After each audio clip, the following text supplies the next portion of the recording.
नमस्कार मित्रों, मेरा नाम मेघना शर्मा है। मैं राजस्थान के बीकानेर में निवास करती हूँ।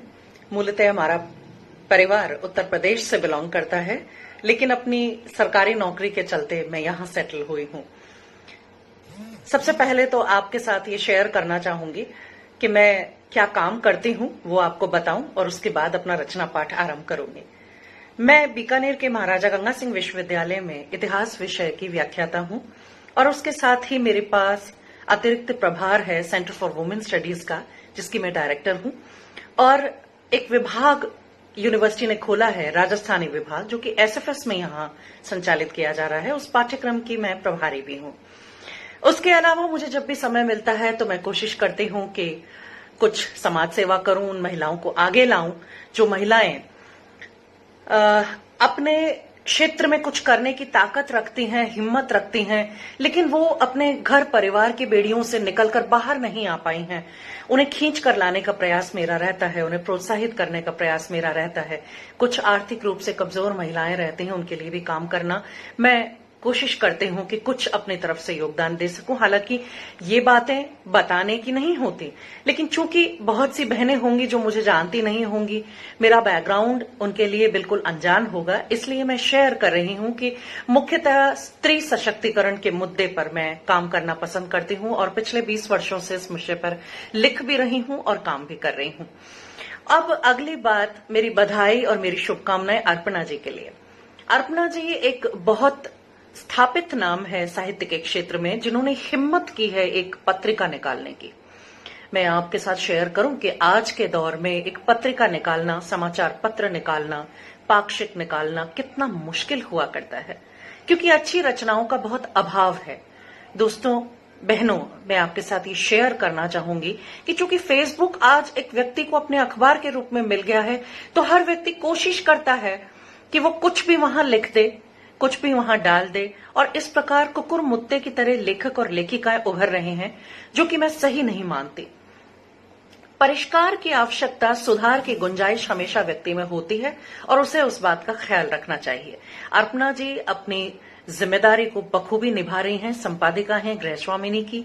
बहुत बहुत बधाई। और उन्होंने ही ये अभियान शुरू किया है कि महिलाओं को वो आगे लेकर के आए, उन्हें लाइव प्लेटफॉर्म दें, और उन्हीं के लिए मैं यहां लाइव आई हूं। अपनी बिटिया का सहयोग, जैसा वो हमेशा बताती हैं, बहुत महत्वपूर्ण है कि वो इसे स्वीकार करती हैं। और इस बात की ऋणी मैं भी हूं कि मेरा 8 साल का बेटा मेरे साथ साथ मेरे सांचे में ढलकर मेरा सहयोग करता है। और मुझे कई बार लगता है कि शायद इतने छोटे बच्चे में इतनी समझ नहीं होती होगी, लेकिन वर्किंग वुमेन के बच्चे बहुत जल्दी समझदार हो जाते हैं, इस बात से इनकार नहीं किया जा सकता। अब बहुत सारी बातें नहीं, क्योंकि हमें रचना पाठ करना है। सबसे पहले मैं रचना, क्योंकि अपने पहले कविता संग्रह मां होती हूं जब से आपके सामने प्रस्तुत कर रही हूं, तो 2 कविताएं मैं इस मंच से पढ़ूंगी। और पहली जो कविता है वो मां को ही समर्पित, तो पढ़कर के मैं सुनाना चाहूंगी, क्योंकि मेरे साथ एक परेशानी यह है कि मुझे अपनी कविताएं, अपनी रचनाएं स्मरण नहीं रहते, तो मुझे हाथ में इस किताब को रखना जरूरी है। आप उसके लिए मुझे क्षमा करेंगे। इस बात को मैं कहते हुए अपनी रचना पाठ आरंभ करना चाहूंगी। मां तो मेरी निगाहों के कोने में बसी हर बूंद में शामिल है। मां तो मेरी सांसों की लड़ियों के हर मोती में शामिल है।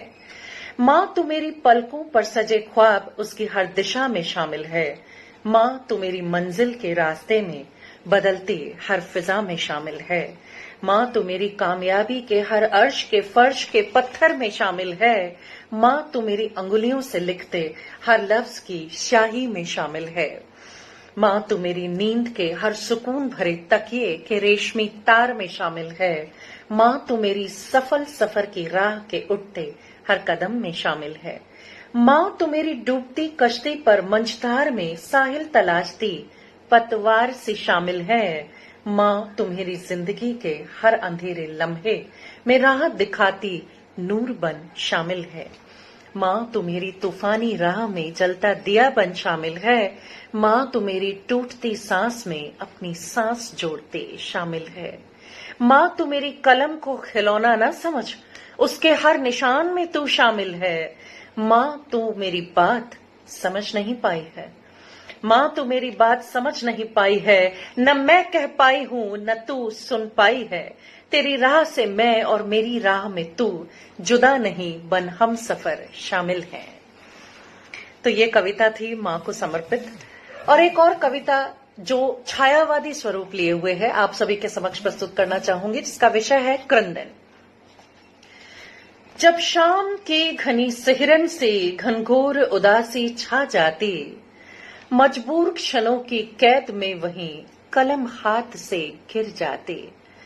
क्या क्या लिखा ना लिखा कभी सब उमड़ घुमड़ कर आ जाता, इस विवश वक्त के क्रंदन सा घनघोर अंधेरा छा जाता। मन खोल के साकल तन की जब विचलित गलियों में मुड़ जाता, जिस राह है दरवाजे सब बंद बस वहीं वक्त भी थम जाता। किस हाथ है रेखा मेरी सी, किस हाथ है रेखा मेरी सी, ये प्रश्न पहेली बन जाता। या चले चली हूं राह जुदा जिस ओर मुसाफिर गुम जाता। सपनों की बैसाखी भी अब तन छोड़ चली मन हिल जाता। जब शाम की घनी सिहरन सी घनघोर उदासी छा जाती, मजबूर क्षणों की कैद में वहीं कलम हाथ से गिर जाती। कैसा क्रंदन है चहूं और क्या क्या बयार में घुल जाता। नैनों का क्रंदन गीला था, नैनों का क्रंदन गीला था, अब शुष्क रात में ढल जाता। गलियों के मुहाने डोल फिर एक राह से नहीं मिल पाता। कितने कदमों का जीवन है संबल का वट भी हिल जाता। जब शाम की घनी सिहरन से घनघोर उदासी छा जाती, मजबूर क्षणों की कैद में वही कलम हाथ से गिर जाती। ये रही नियति क्रंदन की, ये रही नियति क्रंदन की, खामोश ख्वाब सा जी जाता। जो शोर मचाकर शब्द जिए तो तन का प्रहरी निगल जाता। घोर अंधेरा छाने को है, घोर अंधेरा छाने को है, हर किरण का साया छिप जाता। मेरी पलकों में शुष्क सा नया क्रंदन हर रोज उभर आता, क्रंदन हर रोज उभर आता। इसी रचना के साथ आप सभी को पुनः बहुत बहुत आभार जो आपने मुझे सुना। आभार अर्पणा जी, शुभकामनाएं।